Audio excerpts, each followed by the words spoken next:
Demam berdarah denggi atau DBD masih menjadi masalah kesehatan masyarakat saat ini. Diperkirakan terdapat 390 juta kasus DBD setiap tahunnya di dunia. Saat ini, lebih dari 100 negara yang menjadi wilayah endemis DBD, salah satunya yaitu wilayah Asia Tenggara. Terhitung sejak tahun 2003 hingga tahun 2012, World Health Organization atau WHO mencatat bahwa Indonesia sebagai negara dengan kasus DBD tertinggi di Asia Tenggara. DBD pertama kali dilaporkan di Indonesia pada tahun 1968 di Jakarta dan Surabaya dengan total kasus sebanyak 58 kasus dengan 24 kasus meninggal. Sejak tahun 1968, jumlah kasus DBD cenderung meningkat dan penyebarannya bertambah luas. Hal ini disebabkan karena semakin tersebar luasnya virus denggi di berbagai wilayah Indonesia oleh nyamuk Aedes aegypti. Pada tanggal 16 Februari 2004, Menteri Kesehatan Republik Indonesia menetapkan terjadinya kejadian luar biasa atau KLB. Provinsi-provinsi tersebut adalah Nanggro Aceh Darussalam, Daerah Khusus Ibu Kota Jakarta, Jawa Barat, Jawa Tengah, Daerah Istimewa Yogyakarta, Jawa Timur, Banten, Bali, Nusa Tenggara Barat, Nusa Tenggara Timur, Kalimantan Selatan, dan Sulawesi Selatan. Provinsi Lampung merupakan salah satu provinsi yang masih memiliki masalah DBD. Tahun 2016, kasus DBD di Lampung ditemukan sebanyak 4.523 kasus dengan kasus meninggal sebanyak 15 kasus. Pada tahun 2017, terdapat 2.908 kasus dan kasus meninggal 9. Tahun 2018 terdapat lebih dari 3.000 kasus dan tahun 2019 terdapat 5.369 kasus.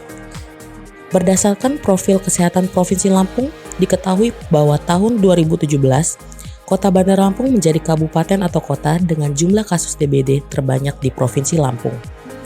Jumlah kasus DBD di Kota Bandar Lampung pada tahun 2018 ditemukan sebanyak 1.114 kasus dengan 1 kasus meninggal.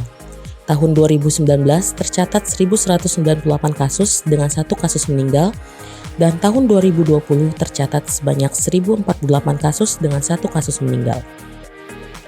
Berdasarkan jumlah kasus DBD per puskesmas di Kota Bandar Lampung, diketahui bahwa Puskesmas Sukabumi menjadi salah satu puskesmas yang mempunyai kasus DBD tinggi setiap tahunnya, yaitu pada tahun 2018 sebanyak 56 kasus, tahun 2019 sebanyak 57 kasus, pada tahun 2020 sebanyak 81 kasus, tahun 2021 sebanyak 17 kasus, dan pada tahun 2022 ada 76 kasus. Puskesmas Sukabumi menjadi puskesmas dengan kasus DBD terbanyak di Kota Bandar Lampung pada tahun 2020. Dari hasil SMD atau Survei Mawas Diri, tanggal 4 Januari 2021, dan MMK atau Musyawarah Masyarakat Kelurahan pada tanggal 28 Januari 2021, serta Lokakarya Mini Lintas Sektor pada tanggal 4 Februari 2021 yang dilakukan Puskesmas Rawat Inap Sukabumi, masyarakat menginginkan agar kasus DBD di wilayah kerja Sukabumi dapat ditekan. Untuk menindaklanjuti keinginan masyarakat tersebut, maka Kepala Puskesmas Rawat Inap Sukabumi dibantu dengan pemegang program Kesling, P2DBD, dan Promkes bekerja sama dengan lintas sektor lainnya untuk melakukan diskusi, membuat inovasi agar kasus DBD di Puskesmas Sukabumi menurun. Salah satu kegiatan yang efektif untuk mengatasi masalah tersebut adalah dengan kegiatan pemberantasan sarang nyamuk atau PSN DBD. Puskesmas Sukabumi menilai bahwa salah satu kegiatan PSN yang paling utama adalah pada tahap pemberantasan jentik nyamuk. Dengan memberantas jentik nyamuk, maka akan memutus siklus perkembangbiakan nyamuk, sehingga tidak akan terjadi penyebaran penyakit DBD. Karenanya, Puskesmas Sukabumi mengkampanyekan kegiatan inovatif yaitu Gemas Betik, yang merupakan kepanjangan dari Gerakan Masyarakat Berantas Jentik untuk memerangi penyakit DBD di wilayah kerja Puskesmas Sukabumi. Assalamualaikum warahmatullahi wabarakatuh. Satipun, saya Dr. Dian Fitria, PLT Kepala Puskesmas Sukabumi, dengan ini memberitahukan kepada masyarakat kalau Puskesmas Sukabumi memiliki inovasi di bidang kesehatan lingkungan.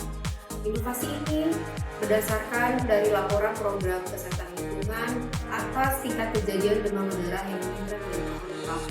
Adapun kegiatan di dalam inovasi ini adalah yang pertama yaitu PJB, pemantauan jentik berkala yang dilakukan seminggu sekali. Yang kedua 1S1J yaitu satu rumah satu jumantik atau jumlah jentik. Yang ketiga adalah sistematik siswa pengenal jentik. Yang keempat adalah abatisasi dan yang terakhir adalah PSN yaitu pemberantasan sarang nyamuk dengan kegiatan jumantik. Beberapa manfaat dari inovasi ini yaitu bagi instansi puskesmas dan dinas kesehatan, menjadi informasi dan bahan pertimbangan dalam pemecahan masalah pada program kesehatan bidang penyakit menular, khususnya masalah pencegahan penyakit DBD agar dapat dijadikan sebagai monitoring dan evaluasi program pemberantasan penyakit menular atau P2M.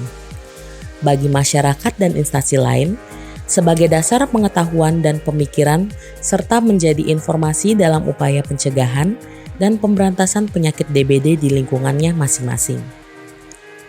Dampak yang bisa dirasakan dari inovasi ini antara lain, yang pertama, turunnya angka kasus kejadian DBD di wilayah kerja Puskesmas Rawat Inap Sukabumi. Yang kedua, berubahnya paradigma masyarakat tentang penanggulangan penyakit DBD yang awalnya selalu mengharapkan kegiatan fogging setiap ada kasus DBD, berubah menjadi masyarakat terbiasa melakukan kegiatan gemas betik melalui gerakan 3M plus setiap minggunya. Yang ketiga, meningkatnya pengetahuan masyarakat tentang pencegahan dan penanggulangan penyakit DBD.